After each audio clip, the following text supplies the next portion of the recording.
I go against the Conservatives on a vote that is only about Pierre Poilievre and his huge ambition for himself.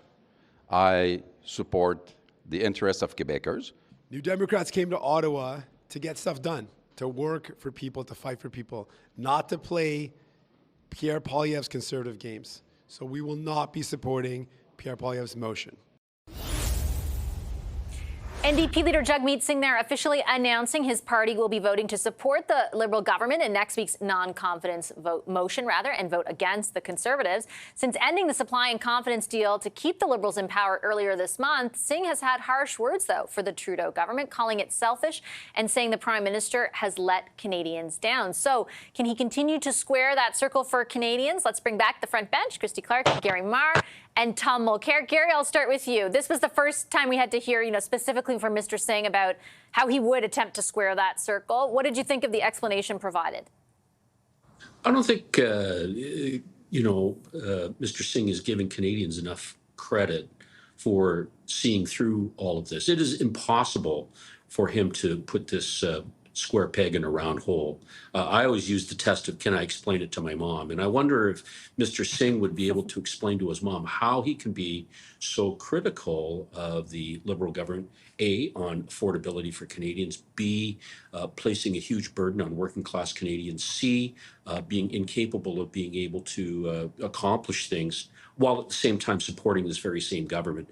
What it makes me think of is how every party, whether it's the BQ or whether it's the NDP or whether it's Liberals themselves, are trying to get whatever they can out of the government while it still remains in power. All of it seems to be a matter of self-interest politically, rather than looking at what the real interests of Canadians are. And I think this is a very difficult message for Mr. Singh to be able to convey, that somehow he has the best interests of Canadians in mind while at the same time supporting this government. I think we anticipated, Tom, as soon as Mr. Singh announced he would rip up that deal, that this moment would come, right? That he would have to figure out a way to communicate what most people assumed would happen, at least at this juncture, given where the NDP sits in national public opinion polling. What did you think of the explanation he provided? Well, it was actually, if you break it right down, very similar to Yves-François Blanchet's of the Bloc. I mean, it's basically, I'm not here to help this guy Poilievre. I'm going to keep trying to do my job. And I think it was about the best answer he could give under the circumstances, because the list of things he said about Trudeau is quite long. The guy doesn't deserve another chance. He's, just on and on and on. So he's decided to give him another chance. Now that he's gotten past that embarrassment, or as Jean Chrétien so elegantly put it, he's walked on the paint that he painted himself in the corner with, he's free. I mean, he can vote as he wants in the rest of them. I still do think that we're going to have the defeat of the government on a confidence motion before the date set for the next election, probably at some point around the budget, because they're all going to have to huff and puff and say, oh, this is really terrible, and we finally do take them down. But none of them was really ready for an election right now. Blanchet did much better in the last election than he ever expected to. He just won a big by-election in Montreal this week. He's saying, why would I start putting all that at risk right now? He's going to try to build his business case, but he has to be careful of one thing. If it comes to pass that Poilievre's numbers translate into seats, and the perspective before the next 2 weeks before the next election is of a massive Conservative majority, I live in Quebec. I've done politics in Quebec and government in Quebec for decades. I'll tell you, there will be a massive movement towards the Conservatives, because Quebecers will always want to make sure they've got a proper seat at the table. And it's not with one or two of the people who are in the House right now that they'll have that proper place in a future strong Conservative government if it comes to pass. So watch out, because the Bloc knows that as well. And they could really suffer, because the seats that Poilievre could win are only Bloc seats. He's not going to win any of the Liberal seats in and around Montreal. He's going after and targeting Bloc seats, and Blanchet knows it, and he's not going to give him that target right now. I think, Christy, if I were to simplify the Bloc and the NDP's message, it's that the Liberals are bad, but the Conservatives would be worse. And that seems to be what they're trying to convey to Canadians in trying to justify the way in which they're voting next week.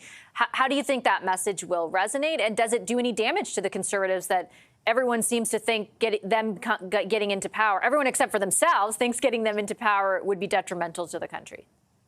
I don't know if it hurts the Conservatives particularly. I mean, it's, Poilievre would probably say, well, look, they're all bad. Look at them all in league together against sensible government or something like that. But the thing that's really different about the two positions is Blanchette says, okay, look, I'm supporting this government for as long as we can squeeze things out of it that are good for the interests in Quebec. That's his position. I'm here to get stuff for you. I don't like them that much either, but that's how we're supporting Quebec. Singh, on the other hand, spent almost 10 years supporting everything the government is doing. And then he said, oh, we don't want to support them anymore. They're terrible. We hate them. We hate them. And as you know, I'm sorry that Tom Mulcair is the first person, not me, who quoted Mr. Chrétien in one of these programs, but it's a great example of a truth, which is he's painted himself into a corner, and now he's got to go stomping back through the paint, leaving footprints everywhere. It's a huge mess, and what I don't understand is why Jagmeet Singh didn't see this problem coming when he decided to tear up the agreement, because I think that seemed obvious to most of the rest of the world. Again, he's just kind of catching up, and I don't think, for a lot of reasons, I don't think any of this has left Jagmeet Singh looking like a stronger leader. My guess, though, Gary, is that the problem on the one hand was that he would face these questions. The problem on the other hand was that he was so intricately tied to the Liberal branding as it sunk that, he would be in trouble, for example, in the by-election that he was able to just win a few days ago in Winnipeg. So it's like he chose the best of the worst options in a way. I'm not sure. That'd be my guess. I think you're right, Vassy, and he does have to try and distance himself from the Liberals, and he's failed to do that on this particular occasion. It looks like more of the same old, same old. I agree with those that say, this party, the NDP, is not ready to go to an election. The BQ, on the other hand, their position is a little more understandable. They're there to support those things that are good for Quebec, and will try and extract everything that they can out of this current government. I don't think it's good for the Liberals in the sense that, they find themselves in need of the support of a separatist party in order to carry on with the work that they're doing. But it's very difficult to see how Mr. Singh can extract himself out of this very messy situation. Perhaps he's done the best he can in the circumstances that he himself has created. And hard to know how he walks back from all of this, as has been said, without a lot of paint on his shoes.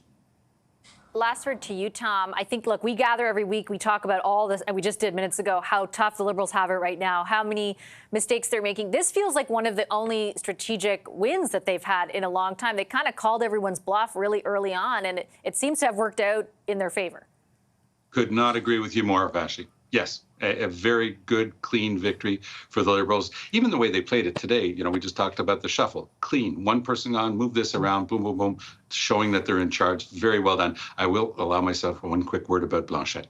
He said in French, the reason I'm not voting with Poilievre is because I'm not a conservative. If, and indeed, I'm sure when, he finally does vote with a conservative motion to bring down the Liberal government, that will, of course, open up for other people to say, oh, so now you're a conservative. I think that he also painted himself into a bit of a corner with that overstatement. We'll see how it plays out. We sure will. Thanks, everyone. Really appreciate the discussion. Christy Clark, Gary Marr, and Tom Mulcair, our front bench tonight. More Power Play just ahead. Stay right there.